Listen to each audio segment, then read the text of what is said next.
think Ohio State is going to fire Ryan Day. And I don't think Ohio State should fire Ryan Day. And I'm going to lay out my case for why I think that. First, let's start with why they won't fire Ryan Day. He has a $37 million buyout. That's the biggest reason why he won't be fired. You're not going to find the booster support to buy out a coach with a $37 million buyout at Ohio State. There's just not an appetite for being involved in that race with schools throughout the country. Ohio State's just not going to find an interest in competing with the Texas A&Ms of the world of thumping their chest about how much money they have put into a buyout for a college football coach. It's just not going to happen. And Ohio State, and I think justifiably so, and are on the right side of this, has decided that, hey, our boosters, our NIL backers are going to put our efforts into NIL. And so when you have the, famous $20 million roster, they're not going, that shows the priority that NIL has taken at a place like Ohio State. It shows that the efforts have been put into procuring the best players. And so when that is your thought process, when that's your priority, when those are the things that you want to get accomplished, you're not going to divert that money to buy out Ryan Day. It's just not going to happen. I don't think the appetite is going to be there. The appetite might be there from the boosters that say, hey, losing to Michigan is unacceptable. We cannot continue this.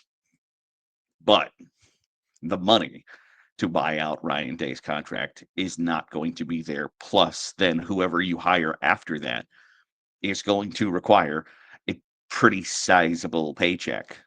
I just don't think it's there, especially with, you know, having to pay the players in 2025. All of those things grouped together make it financially not an easy thing for Ohio State to do. So that's why Ryan Day won't be fired. And I understand the angst, the frustration, the anger from the fan base. Um, Basically, every big game in the last several, Ohio State has not won. I get that, but financially, it doesn't make sense. And I've on the record, I will say it till the day I die. College football is a business masquerading as a sport. And when you are looking at staring a $37 million expense on top of probably $10 million a year for your next head coach, if it doesn't financially make sense, probably not going to happen. So Ohio State's not going to fire Ryan Day. And I don't even know if the appetite inside the athletic department, whether the people who make the actual decisions on who stays and who goes, if they believe that Ryan Day deserves to be fired. I understand that the fan base does. I understand that the probably overwhelming majority of the fan base believes Ryan Day should be fired. I believe that there's about a 0.1% chance that it happens in 2024. Ryan Day is going to be the head coach of the Ohio State Buckeyes in 2025. I don't think that's even with a shadow of a doubt. He's going to be the head coach. So that's why he won't be fired. Here's my opinion on why he shouldn't be fired. If your argument for Ryan Day being fired hinges on the fact that you've been too close to the mountaintop without getting to the summit, doesn't logic tell you that it's probably a pretty high probability that he gets to the summit? Because that's the biggest argument is we've been close but not good enough.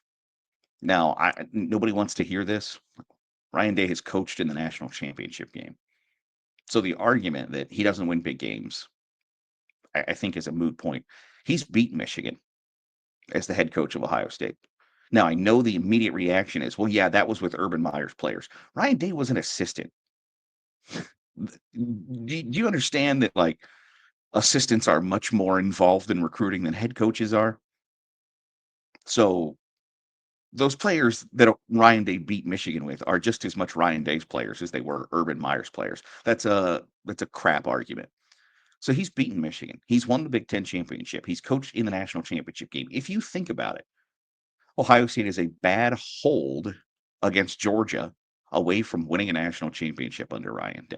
They are a bad reversed call against Clemson from playing for another national championship game. They are 2 plays away from appearing in 3 national championship games under Ryan Day. And let's be honest, if it was Ohio State versus TCU instead of Georgia versus TCU, the result is probably pretty similar to this. I mean, I don't know that it's 65-7, but Ohio State wins the national championship if they're a bad hold away from beating Georgia.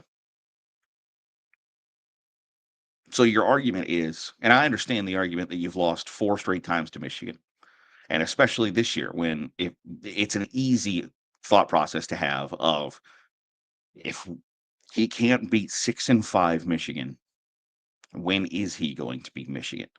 But my rebuttal to that would be Ohio State fans have just watched this exact same thing happen to their biggest rival. Michigan was just in this exact same situation. Not an exaggeration.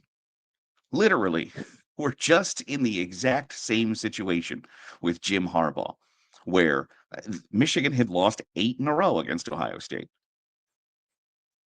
And it felt as if it was a marriage of convenience rather than a marriage of want, a marriage of necessity. That Michigan was hanging on to Jim Harbaugh because, and I think this is the argument Ohio State fans have to answer. If you say, I want to fire Ryan Day, who are you going to get that's better? Who are you going to get that is an improvement? Who are you going to get that you know definitively is going to do a better job at Ohio State than Ryan Day? Because the answer to that is nobody. I know that there's a large portion of the fan base that says he doesn't understand the rivalry.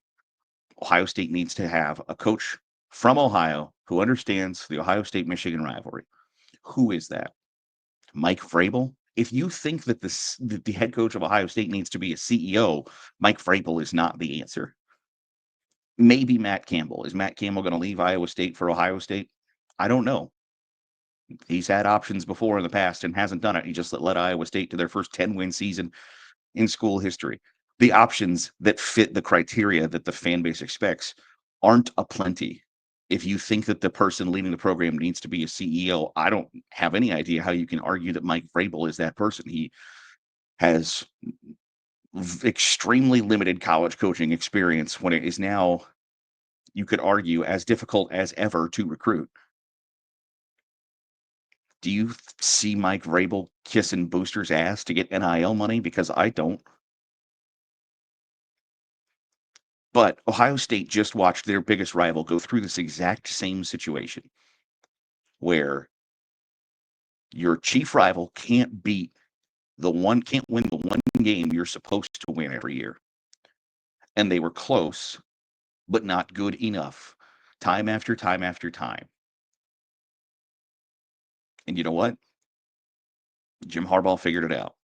Michigan figured it out. I know that the immediate response is, yeah, but they were cheating. Okay. They got caught cheating halfway through last season. And you know what? They went on to win the national championship. Probably cleanly.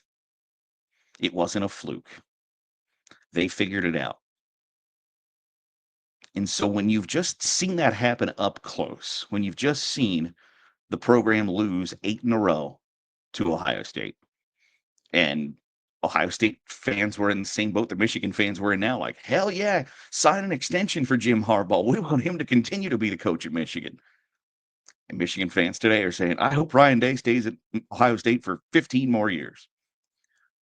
When you've just seen your rival go exactly through that and then figure it out and reach the mountaintop, I don't know that I would be so quick to want that trigger pulled, because if your argument is he's gotten so close and yet hasn't gotten over the hump, I don't know how you don't think that at some point you're gonna get over the hump.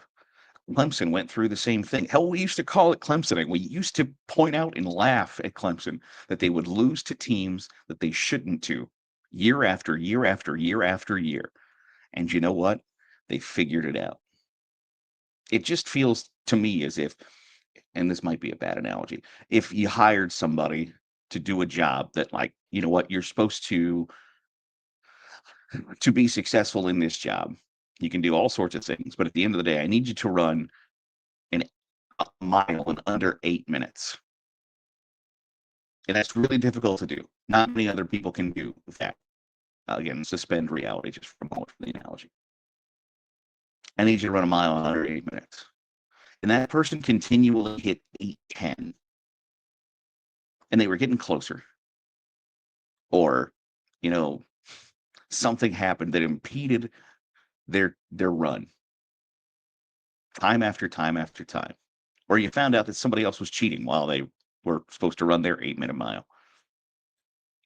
It feels to me inevitable that Ohio State gets over the hump with Ryan Day. That Ohio State at some point beats Michigan, wins the national championship. They're not out of the national championship conversation right now for 2024. I don't think it's unreasonable to think that they can go win the national championship in 2024. So just feel like I understand the despair. I understand the anger and the frustration and the God, are we ever going to beat these guys? I wholly understand it. I really, honestly, truly do.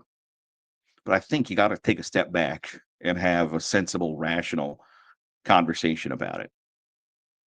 If being good enough, but not great enough to win the national championship every year or beat your biggest rival, I don't see how that is warranted for somebody to lose their job. I was frank. I hate fire the coach radio. I hate because it's such an easy cliche. It takes no talent. It takes no thought process whatsoever to just that guy needs fired. I don't.